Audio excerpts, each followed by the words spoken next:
Welcome back दोस्तों, कैसे हैं आप सब। आज की कहानी आपके लिए बहुत ही इंटरेस्टिंग है। तो कहानी की शुरुआत में हम एनी को देखते हैं जो अपने आप को एक अलग जगह पर पाकर हैरान थी। और तभी उसके सामने जो जैक बैठा हुआ था वे उससे कहता है कि फाइनली अब तुम उठ गई हो। तब एनी पूछती है वे है कहाँ पर अभी और तुम कौन हो। तब जैक उसके पास आकर कहता है क्या तुमको कुछ भी याद नहीं है। तभी एनी का एक पास दिखाया जाता है जो कुछ समय पहले का ही था, जहाँ पर एनी अपने कंप्यूटर पर बैठकर गेम खेल रही थी। और तभी उसके पास एक ऑफर आता है सू जैक के बारे में पता लगाने के लिए, और इसमें एनी को बहुत बड़ा प्रॉफिट होने वाला था। और जब एनी अपना हैकिंग स्टार्ट करती है तो उधर से सू जैक का भी हैकर सब अपने काम पर लगे हुए थे एनी का पता लगाने के लिए। और फाइनली एनी ही जीत जाती है और उसे ये पता चल जाता है पहले कि जो उसका कॉम्पिटिटर है वे आखिर है कौन। और तभी वहाँ पर स्टोर पर एनी को पकड़ने के लिए कुछ लोग आए हुए होते हैं और एनी उन लोगों से बचने के लिए वहाँ से भागती है, पर वे लोग भी उसके पीछे पीछे जाते हैं। और फाइनली एनी पकड़ने ही जाने वाली थी, पर तभी एनी उन लोगों से लड़ती है, पर असली एनी को वही हैकर पकड़ लेता है जो अभी एनी से हार चुका था हैकिंग में। एंड में जैक एनी से पूछता है कि तो बताओ अब मैं तुम्हें कैसे सजा दूं। तो एनी के दिमाग में तो बस अभी वहाँ से भागने का प्लानिंग चल रहा था। और तभी एनी जैक से कहती है अगर तुमको नहीं पता है कि मुझे कैसे सजा देना चाहिए तुमको, तब मैं तुम्हें बताती हूँ। एनी जैक के साथ फ्लर्टिंग करने लगती है और मौका देखकर वहाँ से भागने ही वाली थी, पर जैक फिर से पकड़ लेता है। पर एनी फाइनली वहाँ से भाग जाती है और एक कार में जाकर बैठती है क्योंकि उसे लगा था कि वे कार कोई टैक्सी है। पर एनी अपने बंदों से बात कर रही थी और तभी उसे पता चलता है कि वे कोई टैक्सी में नहीं बैठी हुई है। और अब एनी समझ चुकी थी कि अब वे ज़्यादा दूर भाग नहीं सकती है। और अब ऑफिस में एनी को अपने के लिए काम करने के लिए ऑफर देता है और एनी उसके लिए मानती नहीं है। पर जब जैक एनी के एक फैमिली मेंबर के बारे में बताता है तब एनी तुरंत मान जाती है जैक के साथ काम करने के लिए। और जब जैक और एनी कहीं जा रहे थे तभी कुछ लोग उनका रास्ता रोक लेते हैं, पर एनी उन सबको अच्छे से मजा चखाती है और जैक साइड में खड़े होकर सब कुछ ये सब देख रहा था। फाइट ओवर होने के बाद एनी जैक से कहती है कि तुम आदमी भी हो, मुझे अकेले लड़ने के लिए छोड़ दिए। पर जैक एनी से कहता है कि अभी शांत रहो, कुछ लोग अभी भी हमारे पीछे हैं। और अब कार में जब जैक एनी के चोट पर दवा लगा रहा था तब एनी उससे पूछती है कि आखिर तुम्हारे पीछे इतने लोग क्यों पड़े हुए हैं और तुम हो कौन आखिर। तब जैक इस पर कहते हैं इसके बारे में तुम्हें जल्दी ही पता चल जाएगा। और जब जैक एनी के बहुत पास थे तब एनी को बहुत ऑकवर्ड फील हो रहा था। एक आदमी से मिलने जाता है और वे आदमी जैक को बहुत पहले से जानता था क्योंकि जो जैक की मदर थी वे उनके दोस्त थे और वे पर्सन जैक को अभी बहुत ज्यादा सावधान रहने के लिए कह रहे होते हैं। पर तभी कोई लोग जैक पर तीर से हमला कर देते हैं पर एनी उसे सही टाइम पर बचा लेती है। पर तभी वे पर्सन कहता है कि यहाँ ये प्लेस ठीक नहीं है और जैक भी इस पर खामी जताता है। और वे पर्सन के जाने के बाद उस तरफ जो जैक पर हमला किया था जैक के आदमी उसे अच्छे से ठिकाने लगा देते हैं और इधर एनी बेहोश हो जाती है उसी समय क्योंकि वे जो तीर था वे पॉइजन था। और जैक एनी के लिए बहुत घबरा जाते हैं और उन्हें अभी बहुत ज्यादा ही गुस्सा आ रहा था कि कोई उनके पर्सन पर हमला कर सकता है। लू को देखते हैं जो जैक के दोस्त थे जो अभी एक लड़की के साथ फ्लर्टिंग कर रहे थे, पर तभी वहाँ पर जैक आ जाते हैं। लू जैक से पूछते हैं कि आखिर वे फैंग फैमिली के बारे में इतना क्यों जानना चाहते हैं। तब जैक इस पर कहते हैं उसने ही पहले सब कुछ स्टार्ट किया है, मुझसे दुश्मनी लेना उससे बहुत भारी पड़ सकता है। तब लू पूछते हैं जो तुम्हारी अभी न्यू गर्लफ्रेंड है क्या वे इतनी खूबसूरत है जो तुम उसके लिए इतना कुछ कर रहे हो, क्योंकि असल में जो जैक पर हमला हुआ था और वे हमला जो एनी ने उसके ले लिया था वे आखिर फैंग फैमिली के कारण ही हुआ था।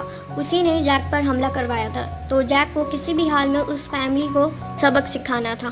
तब जैक इस पर आगे कहते हैं कि वे मेरी गर्लफ्रेंड नहीं है। और तभी वहाँ पर एनी भी आ जाती है जिसका भी हालत तो ठीक नहीं था पर फिर भी वे वहाँ पर आई थी। और कुछ समय पहले का टाइम देखते हैं जहाँ पर एनी अपने आप को एक न्यू ड्रेस में देखकर उसे अजीब लग रहा था, पर साथ ही उसे ये भी याद था कि आखिर कुछ समय पहले क्या हुआ था उसके साथ। और उसे अभी लग रहा था कि उसका ड्रेस चेंज जैक ने किया था वे भी जानकर। और इधर एनी आते ही जैक पर हमला कर देती है जिससे लू और उसके साथी दोनों ही डर जाते हैं। लू तो जैक के साथी से कह रहा था कि जाकर अपने बॉस को बचाओ अभी इस लड़की से, पर वे पर्सन कहते हैं कि मैं इसमें कुछ भी नहीं कर सकता, इसे सिर्फ बॉस ही संभाल सकते हैं। उधर एनी जैक से कह रही थी कि तुम मेरे बेहोशी का फायदा उठा रहे थे।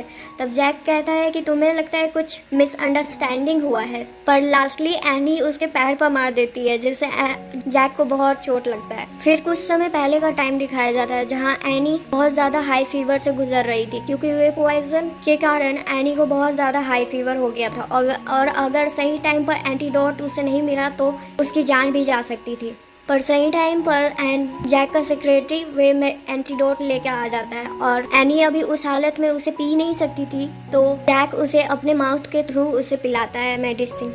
और इधर प्रेजेंट में बेहोश हो जाती है अपनी उसी हालत के कारण, क्योंकि अब वे अभी तक पूरी तरह से ठीक नहीं हुई थी। और अब घर पर जैक से मिलने सुई आई हुई होती है और लू उसे देखकर उसे बस इतना ही कहता है कि तुम अगर जैक से मिलने आई हो तो वे आज नहीं मिल सकता है तुमसे, क्योंकि वे अभी बहुत बिजी है। और अंदर रूम से एनी और जैक का आवाज़ आ रहा था, जिससे सुई को लू के बात पर और ज्यादा शक हो रहा था। फिर सुई जैक की फियांसे थी और इधर रूम में एनी जैक से कह रही थी कि तुम्हारी फियांसे तुमसे मिलने आई है और अगर वे हमें इस तरह से देख लेगी तो उससे बहुत बड़ा मिसअंडरस्टैंडिंग हो सकता है। तब जैक इस पर कहते हैं कि यहाँ पर सबसे बड़ा मिसअंडरस्टैंडिंग तो तुम्हें है। फिर जैक एनी के चोट पर दावा लगा रहे होते हैं और तभी वहाँ रूम में सुई आकर उसे देख लेती है ये सब। के बाद एनी से सुई पूछती है कि अगर तुम अभी बताओगी नहीं कि अगर वे रूम में आखिर क्या हो रहा था तो तुम्हारे लिए कुछ अच्छा नहीं होगा। तब एनी सुई को अपने तरफ खींचकर कहती है कि तुम सही में जानना चाहती हो कि उस रूम में आखिर क्या हो रहा था। फिर उसके बाद दोनों जैक के पास आते हैं अपना अपना कंप्लेन लेकर। सुई जैक से कहती है कि तुम्हारी बॉडीगार्ड मुझे परेशान कर रही है।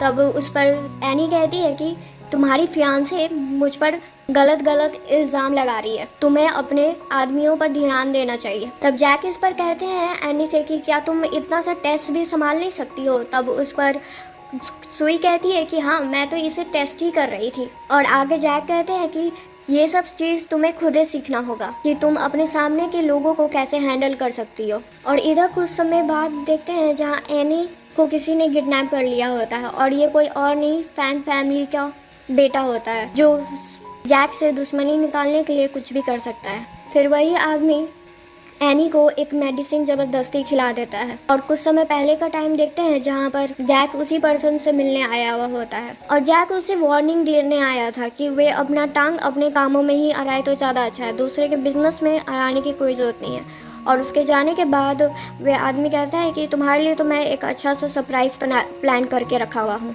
और अब प्रेजेंट में एनी का हालत अब ठीक नहीं था और तभी वहाँ पर जैक उसे बचाने के लिए आ जाता है, पर एनी उसके साथ रोमांस करने लगती है। जैक उसे तो रोकने का कोशिश करता है पर एनी रुकने को मान ही नहीं रही थी। और ये सब कुछ वही आदमी सीसीटीवी कैमरा से अपने कंप्यूटर पर देख रहा होता है। पर तभी वहाँ पर जैक के आदमी उसके लोगों को अच्छे से धुलाई करके उसे अपने कब्जे में रखा हुआ होता है। और तभी वहाँ पर जैक और एनी भी आ जाते हैं जो बिल्कुल ठीक थे। और ये देखकर तो वे पर्सन बहुत ज़्यादा हैरान होता है, क्योंकि एनी को जो दवा खिलाई थी वे बहुत ज़्यादा ही स्ट्रॉन्ग थी। पर असल में उसे नहीं पता था ये बात कि जैक और एनी बस एक्टिंग कर रहे थे वहाँ पर। और अब प्रेजेंट में उसी आदमी को एक लास्ट वार्निंग देकर वे दोनों वहाँ से चले जाते हैं।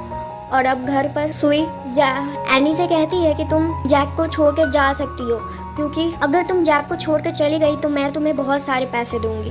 तब एनी इस पर कहती है मैं ऐसा नहीं कर सकती हूँ, क्योंकि जैक का नज़र मेरे पर 2400 घंटे है। और इधर जैक अपने फादर से कुछ इम्पोर्टेंट कामों पर बात कर रहे थे और तभी उन्हें पता चलता है कि एनी और सुई एक दूसरे से लड़ रहे हैं। तब जैक वहाँ पर जल्दी से आते हैं और सुई जैक से कहने लगती है कि तुम्हारी बॉडीगार्ड ने अब तो हद ही पार कर दी है, मुझे मारने की कोशिश की इसने। और जब जैक एनी का साइड लेते हैं तब सुई बहुत ज़्यादा गुस्सा हो जाती है और जैक उसे वहाँ से जाने के लिए कह देते हैं। पर जैक को ये बात पता नहीं थी कि वे जो इंसान वहाँ से जा रहा है वे सुई नहीं बल्कि एनी है। और कुछ समय पहले का टाइम देखते हैं जहाँ पर ये प्लानिंग एनी और सुई का ही था। सुई को चाहिए था कि एनी जैक के लाइफ से दूर चली जाए और एनी को फ्रीडम चाहिए था, तो तभी वे दोनों ने ये प्लानिंग बनाई थी। और सुई अपने आप से ही कहती है कि आज की रात सिर्फ मेरी और जैक की होने वाली है। लगता है ये सपना सुई का पूरा नहीं होने वाला था, क्योंकि जैक को इस प्लानिंग के बारे में पता चल गया था। जैक अपने पर्सन से कहते हैं कि मैं एनी को अच्छे से जान गया हूँ।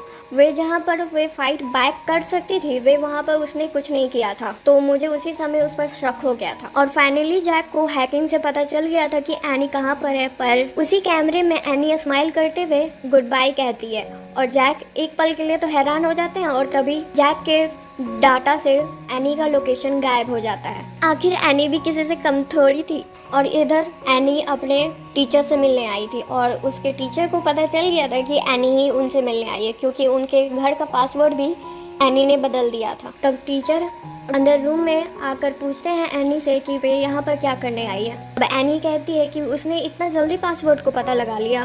तब टीचर कहते हैं कि भूलो मत कि मैं ही तुम्हारा टीचर हूँ और मैंने ही तुमको ये सब कुछ सिखाया है। तब एनी अपने टीचर से पूछती है कि आखिर जैक को उसके वेयरबूट का कैसे पता चल जाता है। उसके हर एक लोकेशन के बारे में उसे लास्टली कुछ ही देर में पता चल जाता है। तब टीचर कहते हैं कि उसके पास भी कोई तुम्हारे ही जैसा शानदार हैकर होगा। तब एनी कहती है हाँ शायद ये हो सकता है। टीचर कहते हैं एनी से कि तुम अपने आप को ज़्यादा रिलैक्स नहीं कर सकती हो, क्योंकि जैक तुम्हारा पीछा इतना आसानी से छोड़ने वाला नहीं है। तब एनी इस पर कहती है कि वे चिंता नहीं करे, वे अपनी ग्रैंडमा के साथ कहीं दूर रहने चली जाएगी, जिसके बाद जैक उसके बारे में बिल्कुल पूरी तरह से भूल जाएगा। तब टीचर कहते हैं कि हाँ तब ठीक है, अगर कोई प्रॉब्लम होगा तो तुम मुझे कांटेक्ट कर सकती हो। और अब घर पर जब एनी आती है तब अपनी ग्रैंडमा को नहीं पाकर वे थोड़ा टेंशन में आ जाती है। पर तभी वहाँ पर ग्रैंडमा बाहर से आती है और उसके साथ कोई और नहीं बल्कि जैक भी आता है। और जैक ग्रैंडमा के सामने एनी का बॉयफ्रेंड होने का एक्टिंग करता है और साथ ही उसके पास जाकर कहता है कि तुम मेरे नज़रों से इस तरह से गायब नहीं हो सकती हो कभी भी। और एनी को तो पता ही था कि जैक को बहुत जल्दी पता चल जाएगा उसके लोकेशन के बारे में। और अब वॉशरूम में जैक एनी के साथ रोमांस करते हुए कहता है कि तुम मेरे नज़रों से इस तरह से कैसे गायब हो सकती हो, और वे भी बिना मेरे परमिशन के। तो बताओ मैं तुम्हें अब किस तरह से सजा दूँ। तब एनी इस पर कहती है कि तुम्हारे लिए अच्छा यही होगा कि तुम मुझे बहुत कस के पकड़ के रखो, क्योंकि मैं फिर से भागने वाली हूँ। तब ये बात सुनकर जैक एनी को नेक बाइट दे देते हैं, जिससे एनी तो बहुत ज़्यादा गुस्सा होती है जैक पर। जैक आगे कहते हैं कि अगर तुम अपनी ग्रैंडमा को कुछ पता नहीं चलने देना चाहती हो तो शांति से सब कुछ होने दो जिस तरह से हो रहा है। और इधर एक पर्सन की को देखते हैं जो किसी से आज मिलने आने वाली थी। और तभी इधर जैक के पास कॉल आता है कि की का कहीं भी पता नहीं चल पा रहा है, जिससे जैक तो बहुत ज़्यादा परेशान हो जाता है। और इनका रिलेशन क्या है आखिर वे तो आगे ही पता चलेगा। पर अभी जैक अपने बेस्ट हैकर को एनी का पता लगाने के लिए कह रहे होते हैं। पर यहाँ पर किसी को ये नहीं पता होता है कि जो सामने बैठा हुआ है वे एनी का टीचर है। और जो टीचर की का पता नहीं लगा पाए थे वे एनी ने बस 2 मिनट में पता लगा लिया था। के बंदे बस एनी के बारे में बुराई कर रहे थे कि वे आखिर इतनी अच्छी हैकिंग में कैसे हो सकती है। मुझे तो उसके ओरिजिन पर शक हो रहा है। पर जैक कहते हैं कि तुम लोग को बस इतना ही टेंशन हो रहा है कि कहीं वे तुम्हारा जॉब नहीं ले ले। फिर उसके बाद वे दोनों बाहर से आ रहे होते हैं और तभी एनी उन दोनों से पूछती है कि आखिर बॉस कहाँ पर है। तब एक पर्सन तो बहुत ज़्यादा गुस्सा होता है, पूछता है कि तुमको क्यों जानना है कि बॉस कहाँ पर है। पर दूसरा पर्सन बता देता है कि आखिर बॉस कहाँ पर है। और फिर उसके बाद उन दोनों के जाने के बाद तभी वहाँ पर जैक भी आ जाते हैं और वे एनी से पूछने लगते हैं कि वे उन्हें क्यों खोज रही है। और एनी जैक के इतने करीब आकर उसे बस बहुत अलग सा फील हो रहा होता है। और इधर कुछ देर बाद का टाइम देखते हैं जहाँ पर जैक के लोगों को फिर से एक हैकर का सामना करना पड़ता है। और इस बार उस हैकर का कॉम्पिटिटर कोई और नहीं बल्कि एनी है, और जो उसे आसानी से हरा देती है। पर एनी को पता चल जाता है कि उसका ओपोनेंट कौन था। और फिर उसके बाद जैक उसके बहुत करीब आकर उससे पूछता है कि आखिर वे काई को कैसे जानती है। अब एनी कहती है कि तुम्हें तो बहुत अच्छे से पता ही होगा ना कि मैं किस तरह से काई को जानती हूँ। अब ये मत बोलना कि तुमको इससे भी काई से जलन होने लगी है। तब जैक कहते हैं कि अगर मुझे हो रही होगी तो। और तभी एनी जैक को किस कर लेती है। फिर कुछ दिन के बाद का समय देखते हैं जहाँ पर एनी को किसी ने किडनैप कर लिया होता है। और तभी एनी कुछ समय पहले का बात याद करती है जहाँ पर वे जैक और की के साथ बैठकर लंच कर रही होती हैं। और जब की एनी को देखती है तो वे बहुत खुश होती है। और की कोई और नहीं बल्कि जैक की मदर होती हैं। और बाहर एनी को ये दिखता है कि कुछ लोग सुई को किडनैप करके ले जा रहे होते हैं और वे उनका पीछा करती है। पर उसकी ये सबसे बड़ी गलती होती है, क्योंकि जो वे समझ रही थी कि कुछ लोग सुई को किडनैप करके ले जा रहे होते हैं, बल्कि ये प्लान सुई का ही होता है। और वे आखिर लास्ट में एनी को किडनैप कर लेती है। और सुई एनी से कहती है कि तुम्हें तो पता ही होगा मैं जैक को इस तरह से आसानी से जाने नहीं दे सकती हूँ। और इधर सुई जैक और की का बात सुन लेते हैं और जैक अपनी मॉम से ये कह रहा था कि उसे सुई से शादी नहीं करनी है, जो सुनकर सुई को तो बहुत ज़्यादा गुस्सा आता है। और फैंग फैमिली का बेटा ये देखकर बहुत खुश हो रहा था कि फाइनली सुई को उसका सच्चाई से सामना हो गया है। और अब प्रेजेंट में सुई ज़बरदस्ती एनी को कोई मेडिसिन पिला रही थी। और इधर दूसरी साइड सुई का भाई को देखते हैं जो अपने कंपनी के मीटिंग में था, पर तभी उसके पास एक कॉल आता है और उधर जैक एनी का पता लगा रहे थे। और इधर एल्प अपनी बहन के गलती के लिए माफ़ी मांग रहे होते हैं जैक से, पर साथ ही उन्हें बिलीव नहीं हो रहा होता है कि उनकी बहन सुई इस तरह का कोई हरकत कर सकती है, किडनैपिंग, वे भी सुई। पर जैक के पास सारा प्रूफ होता है कि ये सारा प्लानिंग सुई का ही था और उसी ने जैक के बॉडीगार्ड को किडनैप किया होता है। दूसरी साइड सुई के आदमी उसे बता दिए होते हैं कि जल्द ही जैक के पर्सन यहाँ पर आने वाले हैं, पर सुई उससे डर नहीं रही थी। और तभी एनी अपने आप को सुई के चंगुल से आज़ाद कर लेती है और उसे चकमा देकर वहाँ से भाग जाती है, पर उसका हालत उस मेडिसिन के कारण ठीक नहीं था। पर तभी वहाँ पर जैक आ जाते हैं और पीछे से हक करते हुए कहते हैं कि मुझे माफ़ कर दो, मैं लेट हो गया, और उसका हालत पूछते हैं। पर एनी कहती है वे अभी ठीक है। फिर जैक एनी को अपने दिल का बात बता देते हैं कि वे उनसे बहुत प्यार करते हैं और एनी को किस करते हैं। और तभी जैक के बंदे भी वहाँ पर आ जाते हैं, पर वे जैक को थोड़ा प्राइवेसी देते हुए चुपके चुपके उन्हें देख रहे होते हैं। और अब हॉस्पिटल में जहां एनी का इलाज चल रहा था, वहीं पर सुई के ब्रदर का कंपनी का हालत कुछ ठीक नहीं था, वे भी सुई के कारण। पर सुई का ब्रदर इतना आसानी से हार मानने वाला नहीं था, क्योंकि उसके पास अभी भी एक पावरफुल वेपन था। फिर जैक के अंकल जैक को इतना जल्दी कोई भी फैसला लेने से मना कर रहे होते हैं, और जैक अपने अंकल का बहुत रिस्पेक्ट करते थे, तो इसीलिए वे सुई को अभी कुछ भी नहीं कहते हैं और ना ही उसे जेल भेजा गया होता है उसके किडनैपिंग हरकत के लिए। पर सुई का भाई उसे वार्न करता है कि उसे अपने पावर का इस तरह से इस्तेमाल नहीं करना चाहिए, क्योंकि सामने वाला इंसान भी पावरफुल हो सकता है, जिससे उसे बहुत कुछ प्रॉब्लम झेलना पड़ सकता है फ्यूचर में। और इधर एनी फिर से कहीं जा रही होती है और जैक उसे रोक कर कहते हैं कि तुम इस तरह से कहीं नहीं जा सकती हो, और अब जब मैं तुमसे बहुत ज़्यादा प्यार करता हूँ तो तुम मुझे इस तरह से कैसे छोड़कर जा सकती हो। और तभी एक पास्ट का टाइम देखते हैं जहाँ पर जैक एनी के डॉक्टर से बात कर रहे होते हैं। डॉक्टर बताती है कि एनी का भी हालत कई ज़्यादा क्रिटिकल है और अगर अभी उसका ध्यान नहीं रखा गया तो उसकी जान भी जा सकती है। जो बात सुनकर तो जैक बहुत ज़्यादा डर गया होता है, पर एनी को अब ये लग रहा था कि वे जैक के काबिल नहीं है और उसके लिए बस बर्डन का ही काम करेगी, तो इसलिए वे उसे छोड़कर जा रही होती है। जैक उससे प्रॉमिस करते हैं कि तुम चिंता मत करो, जो भी तुम्हारे इस हालत का जिम्मेदार है उसे जल्द से जल्द सज़ा मिलेगी। बता दी होती है अभी न्यू रिसर्च में एक मेडिसिन का खोज हुआ है जिससे एनी बिल्कुल पूरी तरह से ठीक हो सकती हैं। और जब ये बात जैक एनी को बताने जाते हैं तब वे एनी को रूम में नहीं पाकर थोड़ा घबरा जाते हैं, पर एनी तभी बाहर आती हैं और वे कहती हैं कि वे इस हालत में कहीं भी भाग नहीं सकती है, तो चिंता नहीं करें। पर जैक के बताने से पहले ही जैक के आदमी बता देते हैं एनी को कि वे ठीक हो सकती हैं, और एनी को लगता है कि जैक ये बात नहीं बताने वाले थे तो वे उन्हें मारने लगती हैं। पर तभी जैक कहते हैं कि वे इसे जल्द ही बताने वाले थे, पर उससे पहले किसी और ने उन्हें बता दिया, और तभी जैक उन्हें शादी के लिए प्रपोज कर देते हैं। फिर एक फैमिली पार्टी में देखते हैं जहाँ पर सुई टैन से इंगेज हो गई थी अब, और टैन कोई और नहीं था, स्टार्टिंग से ये जैक का ब्रदर था। पर टैन को सब कुछ चाहिए था, जो भी वे जैक का था वे चाहता था कि उसे ही सब कुछ मिले, और फैमिली का सारा प्रॉपर्टी और नेम फेम और कंपनी सब कुछ उसको खुद के लिए चाहिए था। और यहाँ पर उनके फादर ये अनाउंस कर देते हैं कि जो भी कंपनी को अच्छे से 1 साल के अंदर प्रॉफिट में लेकर आएगा उसे ही कंपनी का हायर माना जाएगा। पर वहाँ पार्टी में सभी टैन के तरफ थे, जिससे जैक को बिल्कुल अच्छा नहीं लगता और वे वहाँ पर से चला जाता है। फिर बाहर एनी पूछती है कि क्या वे इस पार्टी के कारण बहुत ज़्यादा परेशान है। तब जैक उनसे पूछते हैं कि आप तुम्हारे नज़रों में भी मैं सबसे ज़्यादा कमज़ोर हूँ। और तभी वहाँ पर टैन और सुई आते हैं और उन दोनों को ताना मारते हुए कहते हैं कि हमारे लिए यही अच्छा होगा कि पहले ही तुम लोग गिव अप कर दो, क्योंकि जीत तो हमारी ही होगी। और ये बात सुनकर एनी को बहुत ज़्यादा गुस्सा आता है और दोनों को एक एक थप्पड़ लगाती है खींचकर, और जैक से कहती है वे उसे प्रोटेक्ट करेगी, और वहाँ से वे दोनों फिर चले जाते हैं। और अब घर पर एनी जैक से कहती है कि वे चिंता नहीं करे, चाहे कैसा भी सिचुएशन हो वे उसके साथ ही हमेशा रहेगी, जिससे ये बात सुनकर जैक बहुत ज़्यादा खुश होते हैं। और कुछ दिन बाद फिर से उनका मुलाकात सुई के ब्रदर से होता है, जो अभी बहुत ज़्यादा खुश था क्योंकि उसे भी पता चल गया था कि जैक के पास अभी कोई हाली पावर नहीं है, जिसके कारण वे कुछ भी उसका बिगाड़ नहीं सकता है। और शेयर होल्डिंग मीटिंग में भी सारे शेयर होल्डर टैन के साथ थे और वे लोग बिल्कुल भी जैक को पसंद नहीं करते थे। और ऐसा नहीं था कि सारे शेयर होल्डर ऐसे ही टैन के साथ है, क्योंकि टैन ने सारे शेयर होल्डर को खरीद लिया होता है, जिसके कारण से कोई भी जैक के साथ खड़ा होना नहीं चाहता था।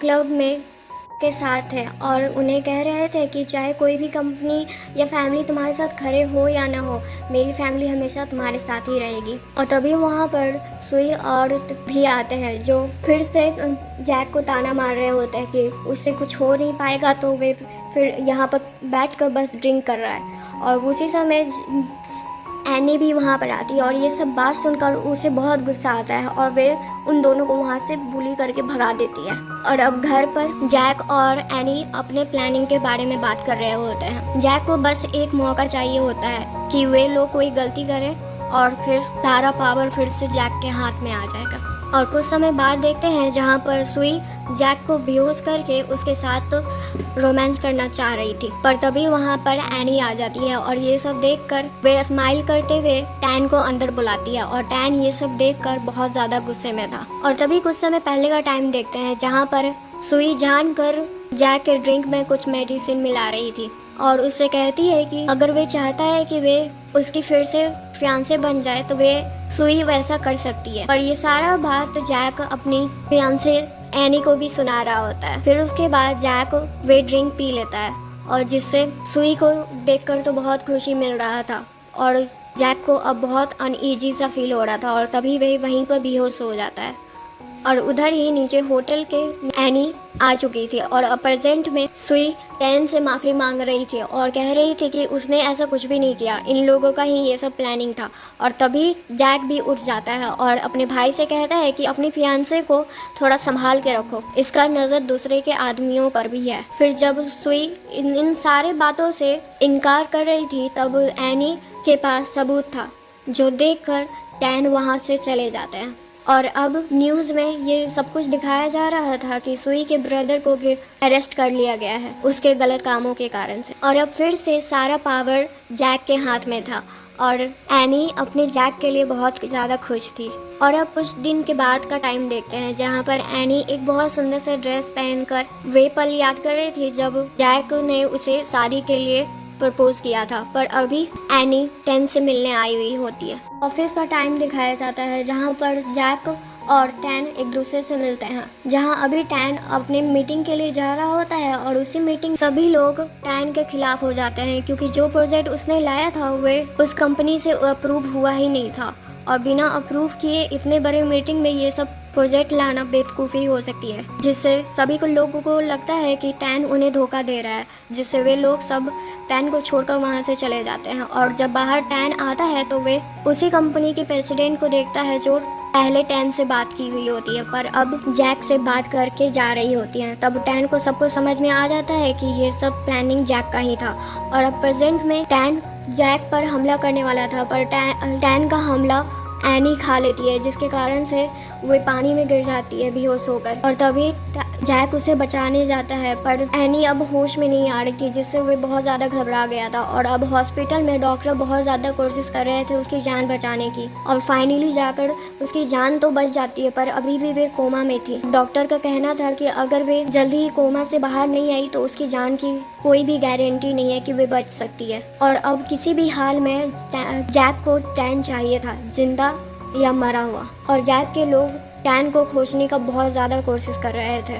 और अब घर पर जैक एनी का हाथ पकड़ के रोते हुए बस एनी से रिक्वेस्ट कर रहा था कि वे जाग जाए, किसी भी हाल में किसी भी तरह से वे जाग जाए, तब वे उनकी सारी बात मानेगा। बस वे चाहते हैं कि वे उनके साथ हमेशा रहें। और आखिर वे एनी हैं तो वे इस तरह से कैसे हार मान सकती हैं और वे उन्हें कभी भी छोड़ कर नहीं जा सकती हैं, तब उन्हें जैक के लिए जागना ही होगा। वहाँ पर जैक के फादर उनसे मिलने आते हैं जैक के फादर जैक से कहते हैं कि वे टैन को माफ़ क्यों नहीं कर देते हैं भला। अब क्या उनके आखिरी दिनों में भी ये सब कुछ उन्हें देखना होगा कि उनके दो बेटे एक दूसरे से लड़ रहे हैं बस। तब जैक कहता है कि उसने कोई छोटी मोटी कोई गलती नहीं की है, एक इंसान की जान लेने की कोशिश की है और ये आपको नहीं दिख रहा है। और वैसे भी आपने तो कभी मुझे अपना बेटा समझा ही नहीं और ना मेरे भाई ने मुझे अपना कोई कभी भाई समझा है। बस आप दोनों ने मेरा बस यूज़ किया है। जो बात सुनकर डैड को जैक पर बहुत ज़्यादा गुस्सा आ रहा था और उनका तबीयत भी ख़राब हो रहा था। और तभी एनी को भी होश आ जाता है, जो देखकर जैक बहुत ज़्यादा खुश होते हैं। और उठते ही वे कहती है कि मेरा जैक तो मेरे लिए बहुत ज़्यादा ही परेशान हो रहा था। फिर उसके बाद जैक एनी का बहुत अच्छे से ख्याल रख रहे थे, पर तभी वहाँ पर जैक के आदमी उन्हें ये बताने आते हैं कि एनी की ग्रैंडमा को टैन ने किडनैप कर लिया है और वे उनसे अकेले में मिलना चाहते हैं। फिर वहाँ पर जैक टैन से मिलने भी जाता है और टैन को बस अब इतना चाहिए था कि वे सिन फैमिली से अपना नाम हटवा ले, जिससे सिन फैमिली का बस एक ही बेटा रह जाएगा और वे है टैन। और ये सब कुछ बस एक पेपर पर साइन करने के बाद हो जाएगा।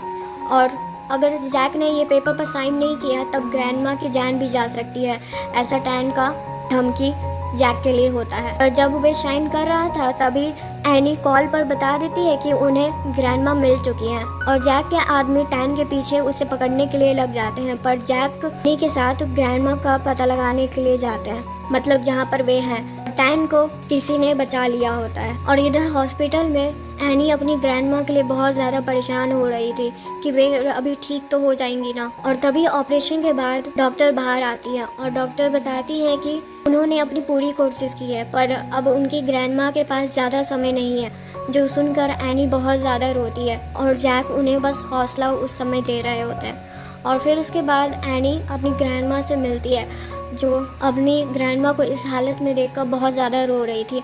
और ग्रैंडमा बस अपनी एनी के लिए रो रही थी कि वे अब आगे अपनी एनी को शायद नहीं देख पाएंगी और जैक से रिक्वेस्ट कर रही थी कि वे उनके जाने के बाद एनी का बहुत अच्छे से ख्याल रखें। और जैक अपना प्रॉमिस भी करते हैं कि वे एनी का हमेशा अच्छे से ख्याल रखेंगे। और एनी ग्रैंडमा को नहीं जाने के लिए कह रही होती है और ग्रैंडमा अपना सारा ट्रस्ट जैक के हाथ में सौंप कर वहाँ से चली जाती हमेशा के लिए। तो देखकर एनी बहुत ज़्यादा रो रही होती है। तो सभी वहाँ एक जगह पर जाते हैं जहाँ पर जैक के मदर के दोस्त होते हैं और जो अंकल जैक को बहुत टाइम से जानते थे। और जैक को अब सारा सच्चाई पता चल गया था कि आखिर इन सब चीज़ के पीछे मास्टरमाइंड आखिर है कौन। और अंकल ने तो टैन और लू को भी अपने कब्जे में करके रखा हुआ था। और रहा बात एनी के टीचर का, वे भी अंकल के साइड ही थे। और ये अंकल कोई और नहीं बल्कि एनी के डैड थे और टीचर के गॉडफादर। एनी तो बस एक बात समझ में नहीं आ रहा था कि उसके टीचर उसे इस तरह से धोखा दे सकते हैं, वे भी इस इंसान के लिए जो अपनी बेटी अपनी फैमिली को कब का छोड़कर चला गया था पैसों के लिए। फिर अंकल और टीचर को अकेले में बात करते हुए सुनते हैं, जहाँ पर टीचर अंकल को कह रहे थे कि वे अपनी बेटी के साथ इस तरह से नहीं कर सकते हैं और आखिर वे उनकी इकलौती बेटी है वे। अंकल को कोई फर्क नहीं पड़ रहा था कि वे अपनी बेटी को किस तरह से और हर्ट कर पा रहे हैं। अंकल टीचर से कहते हैं कि मैं तुम्हारा गॉडफादर हूँ और मैंने तुम्हें ऐसे ही नहीं पाला है इतने सालों तक। जब तुम मेरे लास्ट में कोई काम नहीं आओगे तब तुम पर इतने सालों से ध्यान देना और तुम्हें पालना तो वे सब तो वेस्ट हो जाएगा ना मेरे लिए। और इधर अंदर एनी बहुत ज़्यादा गुस्से में थी अपने टीचर से और कह रही थी कि आखिर जैक ने उसका क्या बिगाड़ा है और वे इस तरह से उसे बंदी बना के नहीं रख सकता है। पर टीचर अभी भी एनी को समझा रहे थे कि वे अपने फादर के साइड हो जाए, पर एनी ऐसा कुछ भी करने वाली नहीं थी। और अंकल अपनी बेटी का ये ईगो देखकर बहुत ज़्यादा खुश हो रहे थे और कहते हैं एनी से कि आखिर तुम मेरी ही तो बेटी हो, तो तुम में ईगो जो होगा वो मेरे जैसे ही तो होगा। तब एनी इस पर कहती है कि मैं आपकी तरह 1% भी नहीं हूँ, तुम एक नंबर के घटिया इंसान हो। पर अंकल को इन सब बातों से कोई भी फर्क नहीं पड़ रहा था। फिर उसके बाद अंकल एनी को एक रूम में बंद करने का ऑर्डर देते हैं और अगले दिन अंकल जैक से कह रहे होते हैं कि इस पेपर पर साइन कर देने के लिए।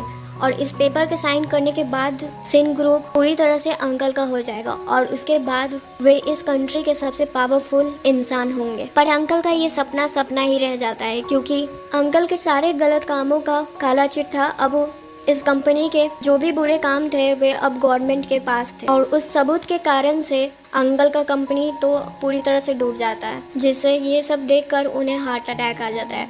और अब कुछ दिनों के बाद देखते हैं जहाँ पर एनी अपने ही शादी से भाग जाती है, और ये न्यूज़ जल्दी जैक को पता भी चल जाता है, और जैक के आदमी उसे ट्रैक करने का कोशिश करते हैं, पर पहले तो पता नहीं चल पाता है, पर जल्दी उसका पता चल जाता है एनी का। और एनी किसी और के साथ नहीं भागी होती है, जैक के बेस्ट फ्रेंड लू के साथ ही भागी होती है। फिर उसी बार में जहाँ लू ड्रिंक कर रहा था वहाँ पर जैक आते हैं और एनी का पता पूछते हैं, पर लू कहता है कि उसका पता वे खुद ही लगा ले तो अच्छा है, क्योंकि अगर वे उसे बताया कि वे कहाँ पर है तब उसकी कंपनी भी खतरे में आ सकती है। वे अपनी होने वाली वाइफ को तो अच्छे से जानते ही हैं। फिर उसके बाद जैक कहते हैं कि हाँ, ये बात तो मुझे अच्छे से पता है, तो तुम्हारे लिए अच्छा यही होगा कि मैं तुम्हारे लिए कोई और प्रॉब्लम क्रिएट नहीं करूं। और वहाँ से लू को थैंक यू कहते हुए वहाँ से चले जाते हैं। और फाइनली जैक को एनी का पता चल जाता है, और एनी जैक से कहती है फिर से तुमने मेरा पता लगा ही लिया। फिर जैक एनी को घर वापस लेकर जाते हैं, और फिर जैक एनी से पूछते हैं कि तुम्हारी इतनी हिम्मत हो गई है कि तुम अपनी ही शादी से भाग रही हो। तब एनी इस पर कहती है कि